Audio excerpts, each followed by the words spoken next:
Amigos de Radio Victoria, ojo con eso, televisión, en esta nuestra alianza hemisférica con Benamérica, vamos a conversar de inmediato con Trino Márquez. Él es invitado de José Manuel Serna, quien tiene este segmento toda la semana con nosotros como representante del Comité de Economía, Empresas y Desarrollo de Benamérica. Pero Trino es sociólogo, es profesor universitario, especialista pues, en muchos temas políticos y de actualidad.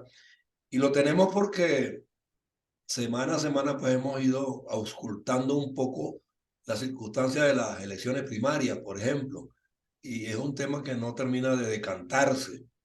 Hay altas y bajas, el gobierno condiciona a través del CNE, algunos candidatos están recelosos con la participación del CNE en un proceso que es eminentemente de los partidos políticos en particular, pero como el gobierno de hace tiempo se colocó en una condición de ponerle a todo el mundo una tenaza para escoger a sus dirigentes, desde los gremios hasta los eh, condominios y las universidades, pues, o sea, ¿cómo ves, Trino, esta circunstancia? Porque es que no todos están claros en cuanto a cómo ejercer este proceso y que sea lo verdaderamente limpio y creíble.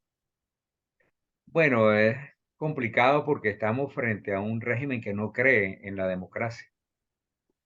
Ahora, me parece que se produjo un paso de avance importante en la reunión de Cartagena, en esta conferencia multilateral convocada y organizada por el gobierno del presidente Gustavo Petro. Y me parece que se produjo un avance interesante a pesar de que el comunicado final, que recoge las conclusiones, no satisfizo la expectativa que teníamos los demócratas, pero me parece que es muy importante asumir la perspectiva del gobierno de Nicolás Maduro para entender el triunfo de los demócratas, porque Nicolás Maduro pretendió que esa conferencia fuera una especie de oración general para que se levantaran las sanciones que tiene el gobierno norteamericano, que le está aplicando el gobierno norteamericano y la Unión Europea al gobierno de Nicolás Maduro. Quería que toda la conferencia girara en torno a ese aspecto, o por lo menos que fuese el punto central de la reunión. Y resulta que no fue así. El punto central de la reunión, al contrario, fue tratar de lograr dos cosas. Una, que el gobierno de Nicolás Maduro se comprometa en un cronograma que garantice las elecciones libres, transparentes, competitivas y supervisadas internacionalmente que la oposición y los gobiernos amigos de Venezuela vienen pidiendo desde hace años. Y aquí hubo acuerdo unánime de las 20 naciones que participaron, de los 20 gobiernos, porque fue una reunión de gobiernos, de las 20 representaciones gubernamentales que participaron, hubo consenso en que ese debería ser el punto central. Y atado a este cronograma para realizar unas elecciones transparente, que además acojan las recomendaciones que la Comisión de Naciones, perdón, de la Unión Europea propuso en el año 2021. Ujú. Aquí es en el comunicado se dice abiertamente, se dice explícitamente que el gobierno debe acoger esas recomendaciones. Pero vamos a refrescar cuáles son esas recomendaciones porque no está claro. Bueno, son bastante detalladas porque tiene que ver con la imparcialidad del Consejo Nacional Electoral, la depuración del registro electoral permanente, la que se permita el voto de los venezolanos en el exterior, que se eliminen los puntos rojos y la coacción que ejerce el gobierno de Nicolás Maduro sobre sus votantes, que se elimine cualquier mecanismo de intimidación. Ese es el tipo de recomendaciones que planteó la Comisión de la Unión Europea. Y esa es precisamente la recomendación que plantea ahora, que planteó la conferencia en sus conclusiones. Así que me Qué nos hace creer que el régimen de Maduro va a aceptar eso así cuando ya está condicionando hasta las primarias. Mucho menos la va a No, aceptar. no, desde luego que no, José Antonio. Por supuesto que nadie es tan ingenuo para pensar que el gobierno de Maduro va a acatar. Es más, la conducción que le ha dado Nicolás Maduro a este proceso marcha en sentido opuesto. Él lo que quiere es crear incertidumbre. Recientemente volvió a repetir que las elecciones podrían realizarse en el 2024, en 2023 o en cualquier otro momento, Ujú. porque es una forma de introducir elementos de incertidumbre y de desconfianza.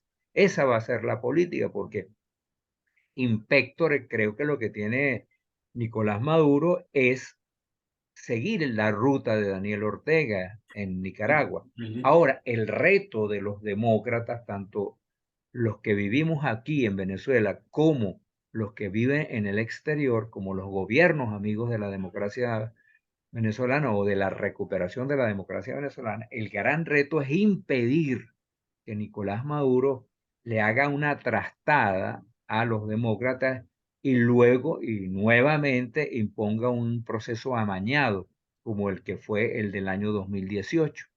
Ese es el gran reto. Por eso yo entiendo que lo que se produjo en Bogotá hace 2 días es un avance, un pequeño avance en la dirección de ir cercando a Maduro o por lo menos haciéndole el camino hacia el autoritarismo pleno, haciéndoselo más difícil. Y eso creo que se logró porque allí participaron 20 países y estuvieron de acuerdo desde Canadá, que es una democracia ejemplar, hasta Turquía, que es un régimen autoritario y cada vez más autoritario. Eh, Pero Trino, perdón, estos 20 países frente a 60 que llegó a tener Guaidó en un momento dado respaldándolo, o sea, ¿qué nos dice numéricamente? no, pero es que o sea, no podemos hacer esa comparación, José Antonio, porque primero que la iniciativa partió del gobierno de Gustavo Petro. Y Gustavo Petro me imagino que ponderó distintos aspectos. Bueno, buscar o convocar gobiernos cercanos al régimen de Nicolás Maduro, otros no tan cercanos, otros opuestos al régimen de Nicolás Maduro, convocar países europeos, convocar países latinoamericanos. Es decir, crear un foro, convocar una reunión que fuese representativa, no que reprodujera los países que apoyaron a Juan Guaidó cuando Juan Guaidó fue designado presidente interino por la Asamblea electa en el año 2015. No, no creo que sean comparables ambos procesos, pero sí me pareció importante que hayan concurrido 20 países tan disímiles, tan distintos. Hubo una representación del Caribe, porque estuvieron algunas islas del Caribe que tradicionalmente son muy cercanas al gobierno de Nicolás Maduro, sobre todo por Petrocaribe. Entonces hubo una buena representación, por lo menos del hemisferio occidental. Y el hecho de que se haya logrado un acuerdo unánime, que haya habido consenso, me parece también importantísimo y que se le haya quitado el perfil, la importancia a las sanciones y que se hayan atado el levantamiento de las sanciones a los avances democráticos y a los acuerdos convenidos entre la oposición y el gobierno, que es otro aspecto fundamental. Eso me parece un avance. ¿Qué te parece a ti, José Manuel? Que estabas Bueno, mira, pendiente del tema y me propusiste ese tema de entrada. sí, sí. Bueno, fíjate, él respondió ya a dos temas que teníamos en una lista que habíamos hecho para esta conversación de hoy, Trino. Y los combinaste tú muy bien. Solo quiero una precisión para los oyentes y para mí. Tú nombraste una reunión de Cartagena al principio, no sé si fue un lapsus, y es esta No, reunión de Bogotá, sí, no fue un lapso, un fue la lapsus. reunión. Claro, Sí. como yo estoy en Cartagena, dije, bueno, yo no he visto nada, entonces Me extrañó porque me hubieran invitado incluso. Este, eh, bueno, fíjate, yo lo que veo es lo siguiente, ¿no? La pregunta que te hace José Antonio tiene también conexión con otro tema que queremos hablar, que es el de Guaidó. Tenemos el tema de Guaidó y el tema del proceso de las primarias en forma más precisa, más aislada. Esos dos temas creo que configuran la coyuntura de esta semana en sus aspectos más relevantes. Pero para darle tú le respondiste muy bien a José Antonio, porque José Antonio periodísticamente te hablaba de que había dos fenómenos, pues 60 países por un lado y 20 asistentes a una reunión. Pero la realidad es que en esos 20 asistentes se concentra una especie de toma de potencia, como una especie de toma de pulso entre las dos tendencias básicas que hay ahorita en la geopolítica latinoamericana, es decir, lo que podríamos llamar el Foro de Sao Paulo o el Grupo de Puebla por un lado, y por otro lado este archipiélago que son los países democráticos, unos más alineados, otros menos alineados con Estados Unidos, y entonces allí la cosa va como en un degradé, pues, ¿no? Hay distintas tensiones, distintas tendencias, pero viéndolo ahora con estas dos nuevas preguntas y para ir, digamos, cerrando una especie de balance de la semana, es decir, lo de, lo de Bogotá a mí me parece, bueno, tú me hiciste esa precisión cuando hablamos previamente, que tú lo veías como que tiene un lado muy positivo y lo entendí con la explicación tuya. Pero el problema que yo veo más difícil hoy en día es el de la unidad de la oposición. Es decir, la forma en que se está disputando y que se está concertando la consulta de las primarias, me parece que tiene sus riesgos. Concentremos en eso y después hablamos de Guaidó. ¿Cómo ves tú lo de las primarias esta semana? ¿Cómo ves el estira y encoge de los distintos grupos? Lo de María Corina, ese tipo de cosas. No, pero antes que nada el diseño del esquema final, porque es que hoy supuestamente la comisión se va a pronunciar con respecto a lo que el CNE le dijo recientemente y la definición de qué es lo que va a pasar con el voto dentro y afuera. Sí, es complicada la relación con el CNE porque es evidente que el gobierno está utilizando al CNE como un instrumento para torpedear las primarias. Ese le recordamos a, le recordamos a nuestros oyentes y televidentes que el CNE es el quinto poder, es un poder independiente que goza de autonomía tal como el poder legislativo o el poder judicial o el poder moral. Sin embargo, Estatutariamente, pero en la práctica no. exacto, eso es lo que quería decir. Eso es en teoría y constitucionalmente esa es la realidad venezolana. Por primera vez en la historia nacional se le otorga al poder electoral un poder con rango constitucional y con autonomía constitucional. Pero eso no está operando en la práctica. Y ahora menos, porque desde el año pasado, desde abril del año pasado, salió una de las rectoras que representaban al oficialismo, la señora Tania D'Amelio, salió de la rectoría del Consejo Nacional Electoral al Tribunal Supremo de Justicia. Y esa es, extrañamente, es una vacante absoluta que no puede ser cubierta por los suplentes de la señora D'Amelio. Es insólito, ¿no? Yo le he preguntado a algunos abogados por qué una falta absoluta no puede ser cubierta por el primer suplente o por el segundo. Y nadie puede responder esa pregunta porque no tiene sentido, es un exabrupto desde el punto de vista jurídico. Pero la situación real es que el cuerpo rectoral no se ha constituido.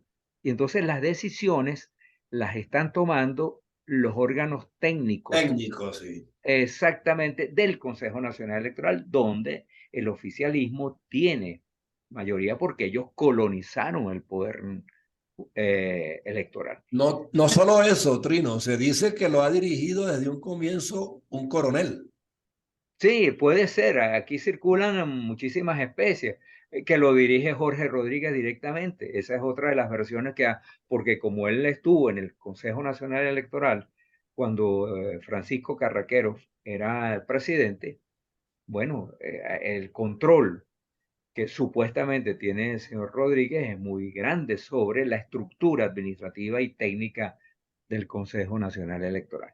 Entonces, ellos están torpedeando y tomaron decisiones como las que hablamos la semana pasada, de haber dicho que las máquinas, las capta huellas, el reconocimiento biométrico formaba parte integral del sistema electoral, Que no cuando es eso verdad, no que eso no es verdad. es absolutamente falso, no es cierto. Aquí hubo elecciones entre el año 2004, una vez que concluyó el referendo constitucional, y hasta el 2012, cuando se reeligió por no sé por cuántas veces a Hugo Chávez. Durante ese periodo, las elecciones que se realizaron, que fueron varias, no se realizaron con captahuellas, se realizaron con todo el resto del sistema electrónico, pero no con captahuellas. Entonces, esta es una argumentación traída por los cabellos, cuyo propósito fundamental es enredar aún más la situación dentro de la oposición. Ahora, ¿qué creo yo que va a pasar? Yo creo que todavía no se ha pronunciado y estamos esperando que se pronuncie la Comisión Nacional de Primarias.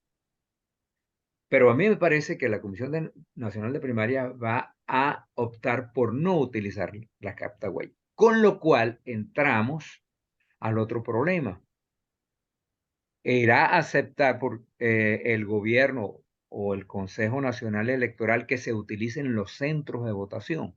Porque la Comisión Nacional de Primaria está pidiendo que se le presten unos 5.000 centros de votación, con lo cual se cubriría todo el país. Pero todos están De, adscritos al Ministerio de Educación, que es ejecutivo, y pueden decir no exacto. No, y pueden inventar cualquier o excusa. cualquier otra excusa. Pueden decir que están remodelando las instalaciones, que hay el peligro de que se deteriore, o cualquier excusa es buena para torpear y crear aún mayor confusión. Y yo soy de quienes creen que el uso de estos centros de votación facilitaría muchísimo más todo el trabajo de las primarias, porque nos permitiría tener un alcance nacional mucho más amplio que si todo el peso organizativo recae exclusivamente en los hombros de la Comisión Nacional de Primaria y en los partidos que van a postularse para participar en las primarias. Bueno, Porque el además hay tema, un el costo muy tema, alto. sí, el tema es complejísimo porque yo quiero hoy Perdón, que nos quedan 5 o 4 minutos para. sí, dos cositas nada más. Yo creo que el problema de las primarias podría tender a separarse totalmente del CNE, aceptando que hay una observación de José Guerra muy importante con respecto a cómo eso después puede afectar la segunda fase, que es la de las elecciones del 2024, pero que siendo una actividad independiente, casi como un problema interno de la oposición, ¿no? Creo yo que si no se autorizan los centros electorales y vamos a ir por el exterior con el sistema digamos, de internet, etcétera, etcétera, no sé cómo estará Venezuela para que se haga también internamente por la vía Tecnológico. tecnológica. Exacto. Por una parte. Y por otra parte, me gustaría, antes de que termináramos, ¿cómo ves tú lo de la participación de la diáspora? Que para nosotros es fundamental. Tienes que Ese es el redondear, tema. redondear eso en 3 minutos, Trino. No, Ujú. no, ahora es menos, porque es que el problema con la diáspora es que por ejemplo, el Consejo Nacional Electoral no ha permitido la actualización del registro electoral permanente en Venezuela, mucho menos lo va a hacer con relación a los compatriotas que están en el exterior. Y allí hay un problema en el cual ha venido insistiendo la Comisión de Primaria. Hay que actualizar porque en este periodo, desde el año 2021, que creo que fue ves que se abrió el registro, que es permanente además, que debería estar Pero mira, permanentemente sí, no, abierto. pero las trampas institucionales las tienen que poner quienes están apoyados o a quienes les conviene eso. Yo no recuerdo que para el 23 de enero, por ejemplo, se haya utilizado algún registro o alguna cuestión de ese tipo. Nosotros no estamos en una situación estrictamente institucional. Nosotros estamos en una especie de situación irregular. ¿Me explico? Entonces, si nosotros asumimos que la identificación hoy en día se usa mundialmente con mucha eficacia y con mucha seguridad para todo el sistema financiero,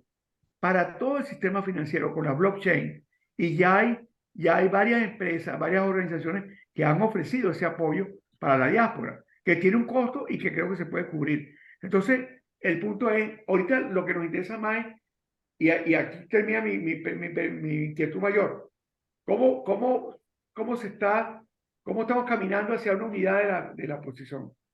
Bueno, mira, Bueno, como lo que nos queda son 2 minutos, yo creo que este tema vamos a tener que debatirlo. Si hay posibilidad, yo genero un nuevo link y lo hacemos.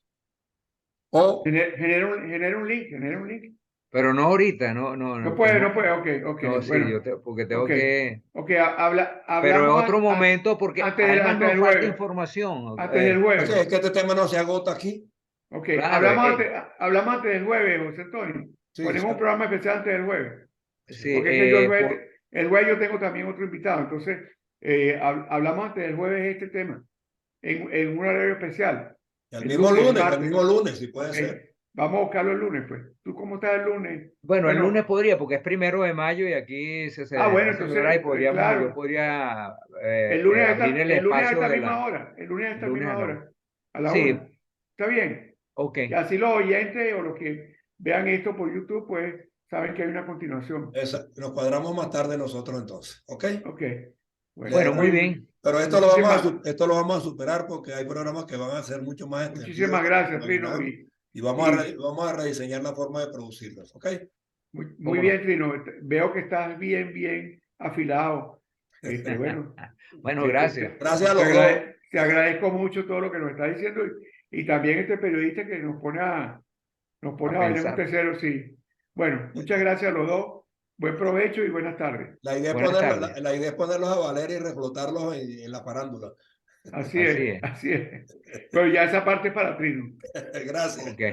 Un abrazo a Hasta Bueno, los dos. luego. un placer Igual. para... Hasta Hasta luego. luego.